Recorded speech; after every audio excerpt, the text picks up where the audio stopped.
Welcome to the first of what we hope will be a 3-episode podcast series on this year's book for Visitation Parish, Binding Us Together, a memoir written by Alvin Brooks. This is season 4 of our parish podcast, Viz on Main. Today's unedited episode will focus on the priorities Mr. Brooks places on faith, family, community, and justice.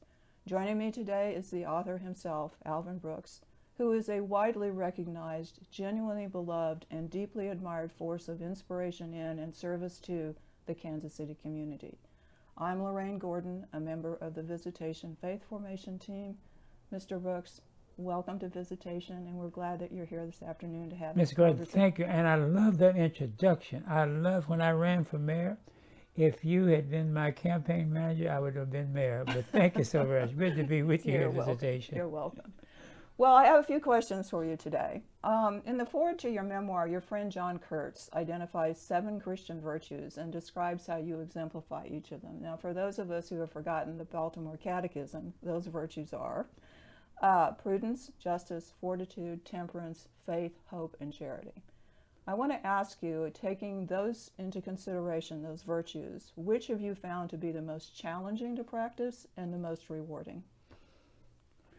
Probably faith. I think based on our humanity, sometimes we question things. For example, when I lost my wife, it'll be 9 years. It's coming the 21st of July. I questioned God. I really got angry because why did you let her suffer like she did? Why did you do that? And so you were praying all the time. She was at KU and whatever. We knew when the end was near and we moved to the hospice. And that's when she started suffering, though, when she was at KU. Mm-hmm. And with all the medication, the morphine and all like that, she was still suffering. And when she went to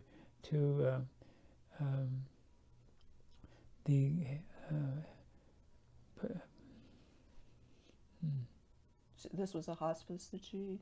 Yeah. Uh-huh. When she went to hospice, then nothing that they could do to subside, to cause the pain to subside. Mm-hmm. And I said, God, where are you? Yeah.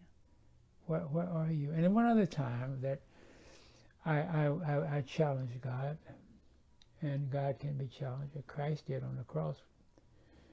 I was in Africa, and I was with a group that was looking at the food and water resources during the drought in 3 West African nations. And I went to the island of Gorée, which is a slave island. And I had known the history of the slave island, the door of no return, and studied it very, very, very, very closely. And that's where the ship captains brought these slaves down, and those that were dead, half dead, or maybe whatever, just threw them, and then the sharks would wait for them. And my being in that building where the captain and those who were ship attendants were there, and I went to there was a little mission there, and I looked on the wall and saw Jesus, and I asked him why. Why would you allow this to happen? And then my faith kicked in, and I said, oh, but you died on the cross. So it sounds maybe like your faith has been the most challenging, but also the most rewarding? Yes. Okay. Yes, yes. Okay. Very much so. Okay, all right. I wanted to kind of recognize that, a person's upbringing plays such a powerful role in the person that he or she becomes and what he or she values. And your book clearly documents that there were some very harsh times when you were a child and even a young adult. And so I wanted to ask, as a child growing up in often very difficult circumstances, what or who sustained your sense of self-worth and dignity? Well, of course, my adopted parents, Cluster and Estelle Brooks. But then segregation, of which I deplore, but I didn't know anything about it at early stages. I knew there was a difference, but I think my whole surroundings growing up in the community, which was called East Dunbar, and it's still called that, just east of the Veterans Hospital here in Kansas, Missouri. Every adult was a part of your development, and you respected them, from your Cub Scout to your Scout leader to the teachers to the custodian in school, and we didn't have a cafeteria. Everybody took a love for you and nurtured you, and everybody knew you, that you were the son of Cluster and Estelle Brooks, or whatever the kid might be. And I think all of that together from kindergarten to 7th grade, and then the churches in the area, there were several churches in the area. And my parents, Cluster and Estelle Brooks, were not church-going people. Mm-hmm. Only time I saw one time my mother in church was when one of her close friends passed, and she went to the funeral. And I think all that gave me an identity. And so I went to Sunday school with neighbors, and grew up knowing the pastors who lived right there in the community. And there were 3 or 4 little stores that sold meats and whatever like that. And I knew them, they knew me, and so when I went in, Mr. Scott and Mr. Struggs, I knew them, and boy, how you doing? You on the right track? Those kind of things are part of who I am today. Thank God for them. I'm struck by how active Estelle was. She prayed over you. Yes. She reassured you. She also called the police. She reported incidents that happened to you when you were a victim of racism. Yes. Knowing full well that nothing would be done. That's right. But still, but she never said to me that nothing was going to be done. Yeah. And she never said afterwards, I knew that was going to happen. And my book, I think, deals with 2 occasions. One, when my cousin, the police officer, stole his money. Raymond, yeah. Raymond, mm-hmm. Raymond mm-hmm. money. And then the time that the officers, we were on our horses, and the officer abused Raymond. Right. And then told him what he was going to do to him if he caught him without his draft card. At that time, he had to register for the draft. And then that officer ended up on my shift as a police officer. That's right. Yes, the left-handed cop. He was left-handed. You remember that? Yeah, yes. Yeah, and with the glove on his left hand. Right. And the baton in his left hand. So now my mother didn't know about the horse situation, where the officer I don't think she ever knew about that. She knew about Brighton Hill, though. She knew about Brighton Hill, and she knew about the money that was taken. Because they brought the exact amount. They brought the exact amount. And what happened is that that's a little envelope. See, I never counted mine. Raymond's 2 years older than me. I just turned 16. He just turned 18, and I just put the envelope in my pocket, assumed that they'd taken out FICA or whatever at the time. I assumed it's right, but Raymond counted his, and therefore, when he put it back in, some of the stickum on the glue on the envelope stuck to one of the bills, and the money that the money that the sergeant brought back after my wife called the police station on that same bill was that stickum. So he knew that they had, and he said, well, he took up a collection around the office, right? And so that you won't think that any of my officers are thieves, and we did that. Yeah. And even Cluster, Cluster, who bought the goat nanny for you because you were, you were told that, since you were sort of sickly and very thin, that goat milk would be good. He bought the goat for you. I'm here, almost 90 years old. Don't talk about goats now. If you say the word kid, make sure it's better to use children. Okay. Bad, I stand corrected. But even, I was struck too by the fact that, when, there was a fire, there was a tornado, he was always, always actively creating some sort of a safe space, a home that you and Estelle and he could live in. Yes. And he was undaunted by Yes. by those acts of nature or whatever.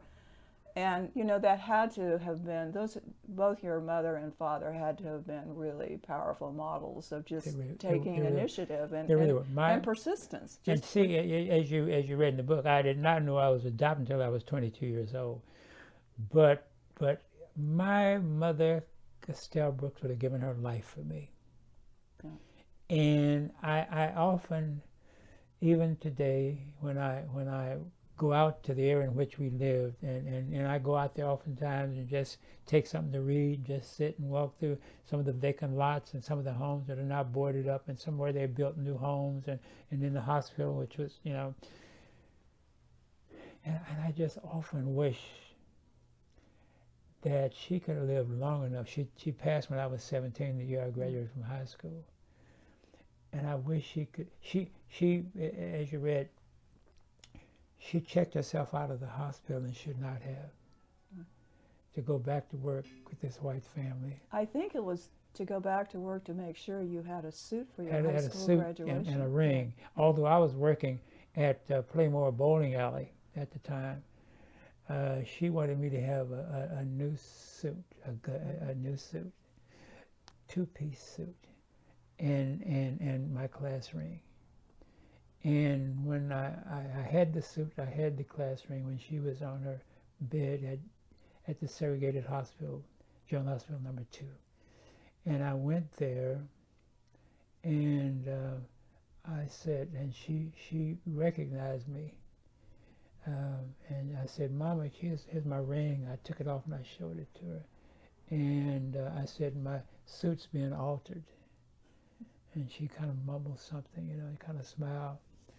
And I just often wish that she could live long enough for me to be able to do something for her. Sure. The last time I did something for her was that Christmas. I bought her a comb and brush set. And I think it has some little bottles of perfume in there and all. So she was so happy, so proud just to receive that. Yes. But in many ways, you did honor her in everything that you've done. Oh God, but so much more that I wish I could have done, because as I say, she, in the book, as you read, I said my mother gave me life, but still gave me love, and not that my biological mother, Thomasine Gilder, didn't love me. But she didn't love me with the kind of love that Estelle gave me. She loved me because I was her child, and she knew that. She knew somewhere that I was around. But Estelle nurtured me when anything went wrong. God, she was there. And she, when I got old enough, 9 or 10 years old, when something would happen where I was mistreated, and she found out about it, would always pray that prayer. Yeah. Right. God, help my baby to become the kind of man that you want him to be. Well, you've certainly done that. You've certainly done that. Yeah, I often ask both of them whether so, and I didn't get a response. So I guess it's so. Well, you came to the Catholic faith by way of your son Rennell.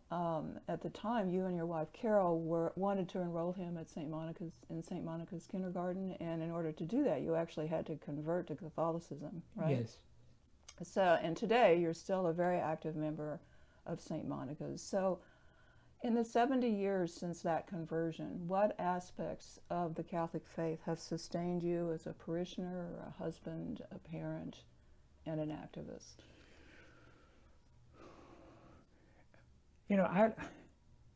I've had my differences with the Catholic faith, from popes to bishops and priests.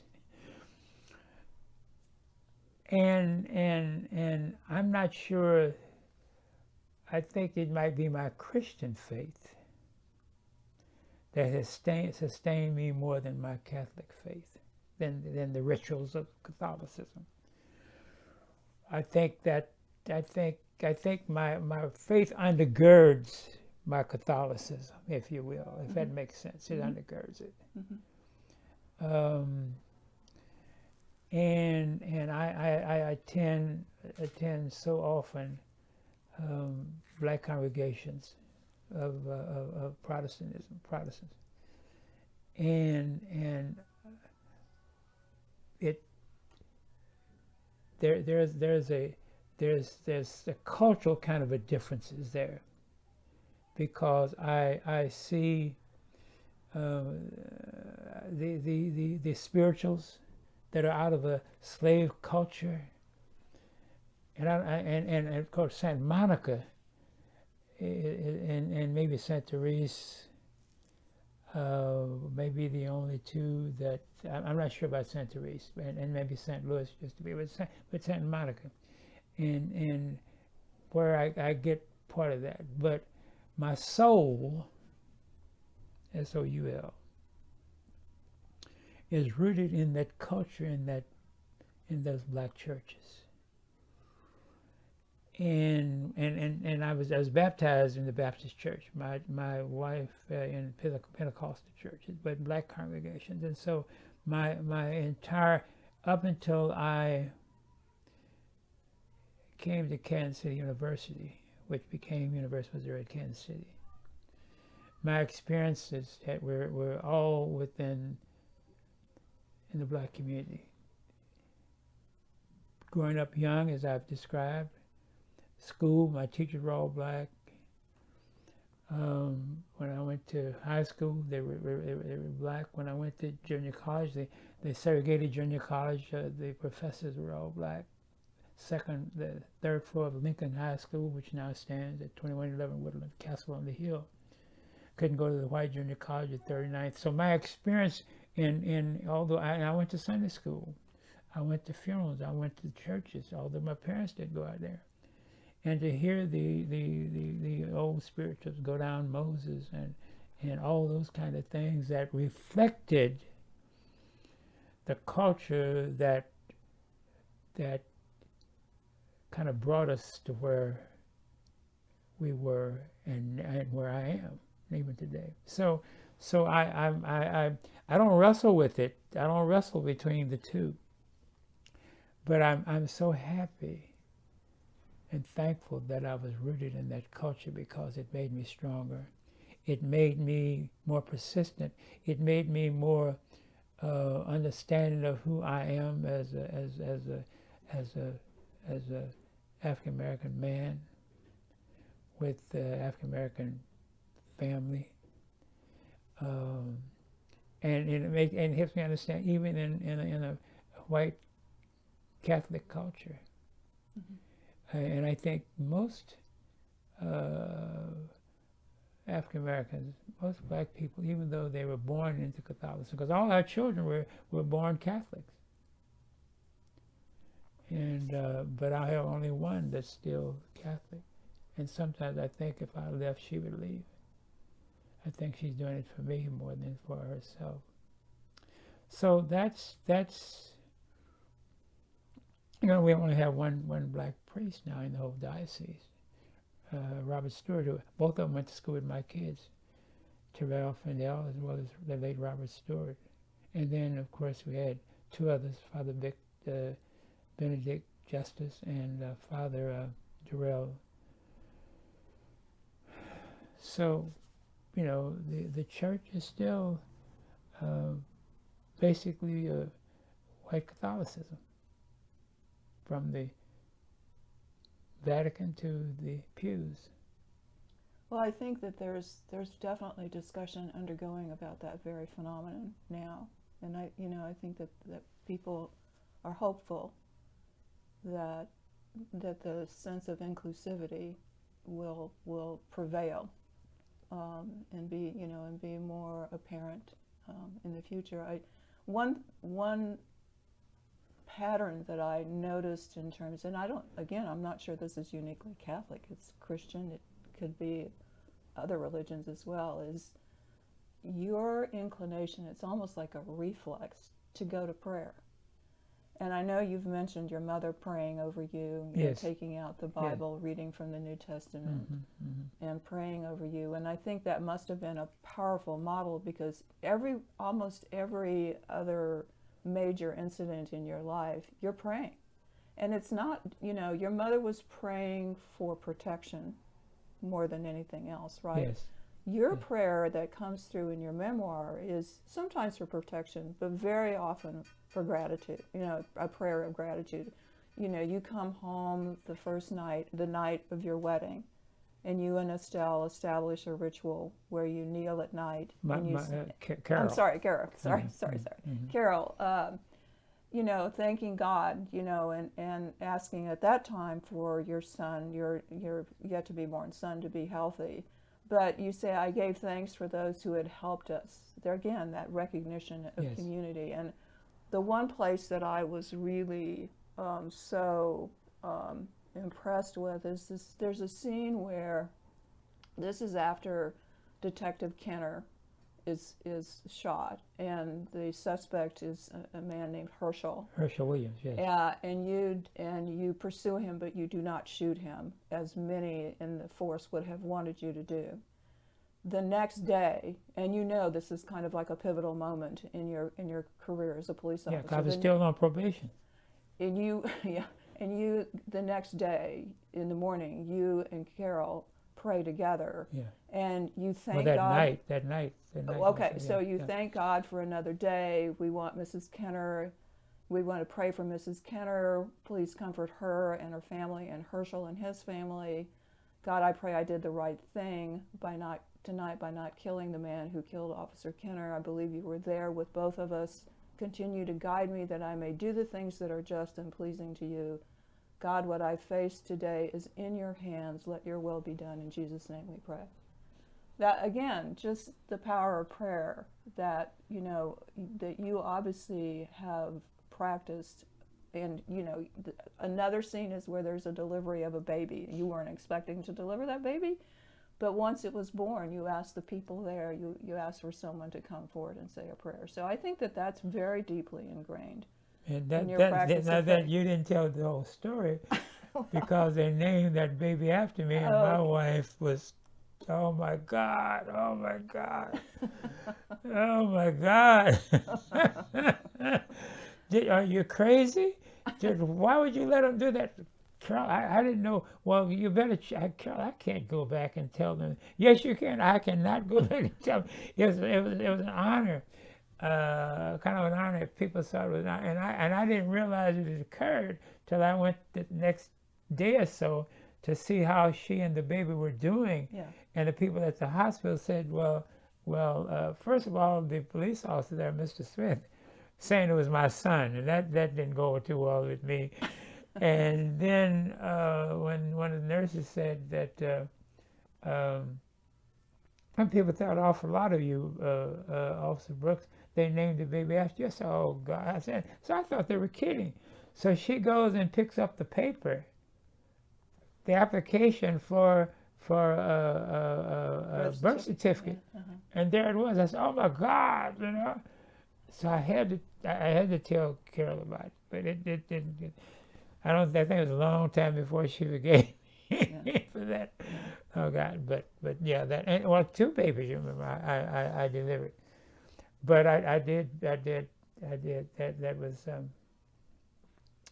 was just. I think there's power in prayer, and sometimes I wonder, regardless of what the faith might be in this world of ours, in this nation of ours, when people pray and then misuse other people, or are part of an unjust system, unjust, that does things to people. Don't your conscience bother you? And I think about the majority of the folks in the 2 houses of Congress, as well as in state levels. Most of them profess Christianity. And I'm wondering, when they sit up in the church on Sunday, and hear the Gospels. Paul talking to the Corinthians or to the Galatians or whomever, or even in the Old Testament, but more likely the New Testament. And they refused to do some things that I believe, and I know they believe deep in their heart, that God would want them to do the right thing, and they don't. I wonder how do you do that? How do you reconcile that? How do you do that? How did that happen during what happened to the indigenous people and what happened to my African ancestors? How do you can say that I'm a Christian? How do you do that? How do you pray? But so the way you reconcile that is you set up a separate God. Your God and the other's a chattel, not human. So therefore, that's the way you reconcile it. But do you really reconcile it based on your real, true humanity? That does not that humanity run through each one of us in such a way just by virtue of being human? That's a question, I guess, that has to be answered as we live. Yeah, it's a very important question. I just mentioned the situation when you were a young police officer. You were still on probation when the Kenner incident occurs, Yes, right? Yeah. So, so much attention has been focused on the last few years, and perhaps for longer than that, on the relationship between the police and the community it serves. And despite Cluster, your stepfather's serious reservations, if not open opposition to you joining the KCPD, you became a member, and you vowed to maintain your personal integrity. So how did you navigate those moments when there was a tension between being a police officer and being a minority whom the police often disparaged? And how would you advise a young African American who aspires to join the Kansas City Police Department or any police force? What would you say to them, and how did you handle those situations? Well, just a little background, a little history. When I came on 1st of June 1954 in the academy, and during the 10 years that I was there was not the gap as wide a gap between the police department and the black community as it is today. We had, of course, fewer black officers and fewer white officers and less territory. We had not annexed north of the river at Clay and Platte County. We had not gone as far as we have now to the south and to the east. And segregation at that time was evil. It's always been evil. It's evil today. But with the black officers working in the black community, living in the black community, going to church and to the clubs and to the barbershops and beauty shops and all the cultural kind of things, the cultural mecca, 18th and Vine, that's 12th and Vine, and Friday and Saturday nights and all during the week.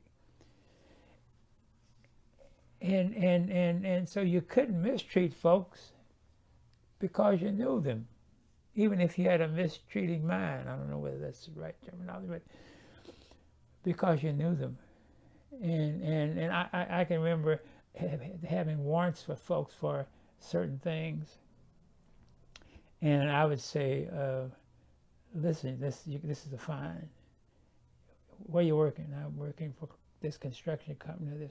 I said, you get paid Friday. Go down, take care of it, and have the warrant pulled. Otherwise, now if you don't do it on Monday, I'm gonna put you in jail. And always, almost without exception, folks did that. And so that culture was there, and we could not ride the white area.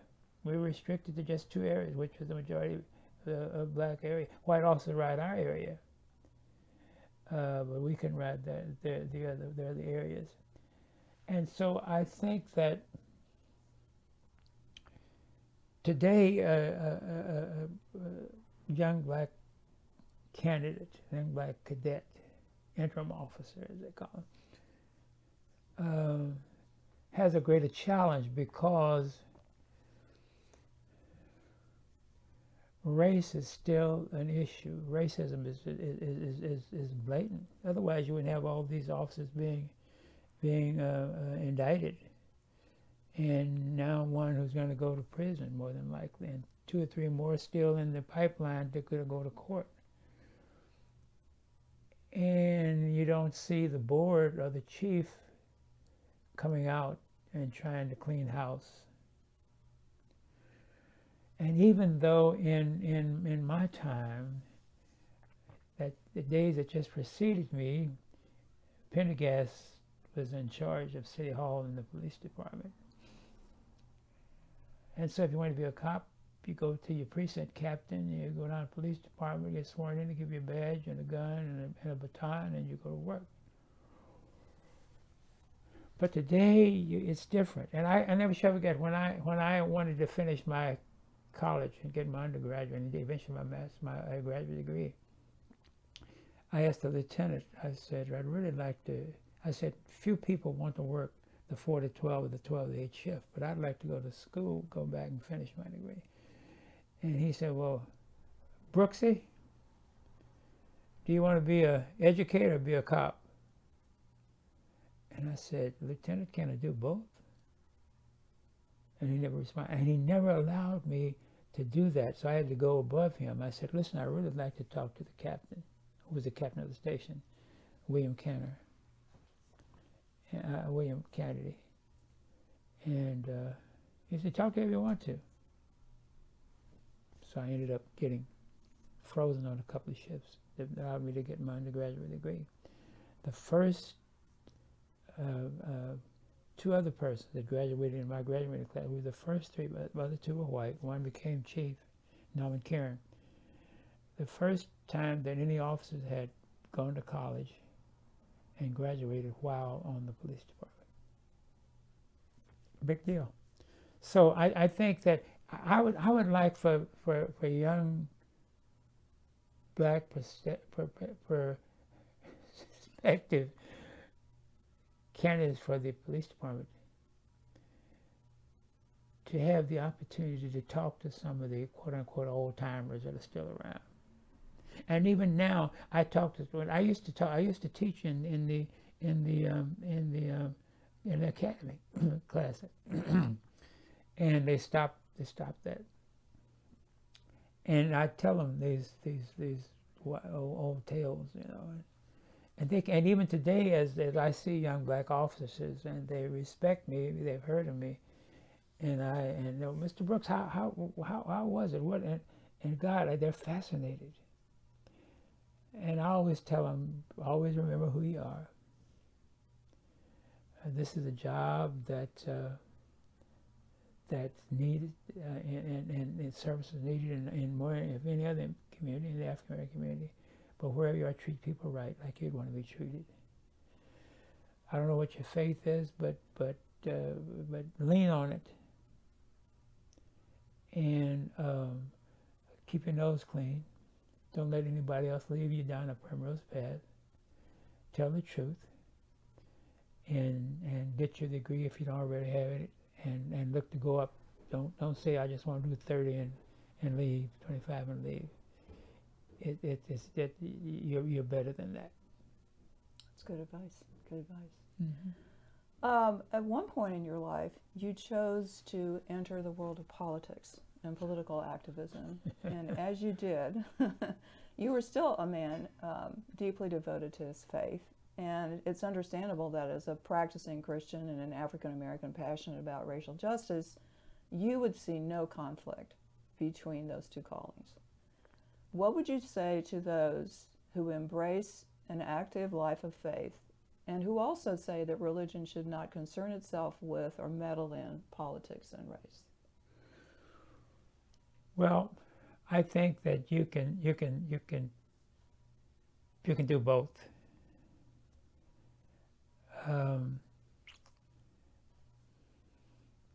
I did both.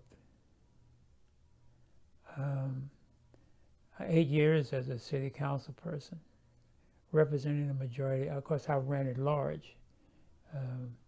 which means that I was voted on by all the people in the geographical area of Kansas City, both North and Clay and Platte County, part of Kansas City, as well as Kansas City, Missouri. But I always believed in telling the truth and doing the right things, and that's based on your faith. As I said before, my faith, maybe I didn't say it, didn't expand it enough, but my faith undergirds who I am. And because I put on the badge and the gun, or because I take the oath as a person in politics, does not take away from my faith. In fact, my faith guides me through that, trying to do the right thing, voting for the right kind of ordinances in the city government, letting my voice be heard when I know something's unjust in a committee or the general body, and challenging my colleagues, and not saying, well, Jesus said this or God said this, but I question whether or not the decision that's being made is in the best interest of the people of this city. And I often have said, my faith tells me in my debating that that's not the right thing. And you know, so there's a relationship that you can't get away if you're really rooted in your faith. Now, you know, as I go back to those who are in Congress and in state houses and who make decisions, that how do you do that? And I don't know if I was on the city council today, or if I was a state legislator or a congressperson, I would be as loud a clear voice as I could be for what I know to be right, and challenge those with love who are making decisions that they know is wrong. My mother always told me this also. She says, baby, as I said, she passed when I was 17. And she got into me more when I was in high school. She'd say things. And she said, baby, being a young, she didn't use the word black, being a young Negro, there'll be times when people would do things to you, say things to you, that you can't do anything about because of the color of your skin. But at least be man enough to let them know what they're doing, and you know what they're doing. And I've tried to follow that. And so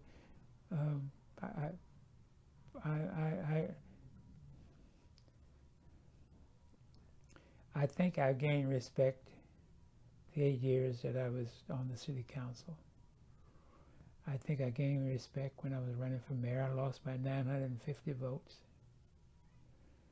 And those were a lot of white votes, a lot of Hispanic votes, and a lot of black votes. But I think that you have to have some guidance, and my faith is what it is, and doing unto others and having them do it to you is not just something that it's slighted, you know, it's real. One, my next interview will be with Tom Curran, and he has announced That's my brother. The founding another of father and another mother. Alvin Brooks Center for Faith Justice, and I'm going to ask him pointedly about the fact that in the title of that center, faith and justice are hyphenated. There's no and, they're hyphenated, and to me, that means they're so close they can't be separated. And I think that that's You know, that's an important, the idea of faith and justice being so close that you can't, you know, the idea of trying to reconcile differences between them just doesn't seem to work. Raise that issue with Father I Tom, will. because I hadn't thought about that. I will. They're intertwined. They come together. Right. And is understood, but when you put the hyphen there, it makes an inseparable. It makes a connection there. That's a good question, and I'm sure he'll give it some thought also. He will. I'm sure. Yes, he will. Because he's a great human being. Oh my God, that's my brother. That is my brother. I look forward to the interview. Yes. Well, we've come to the conclusion of our first episode on Binding Us Together, and we hope you'll join us for the second, in which I will be talking with Father Tom Curran, president of Rockhurst University. I want to thank Mr. Brooks again for participating in today's conversation, and for the members of the Faith Formation team who've lent their support, especially Brent Powell. The team would love your feedback on this and other episodes, so please feel free to leave a comment.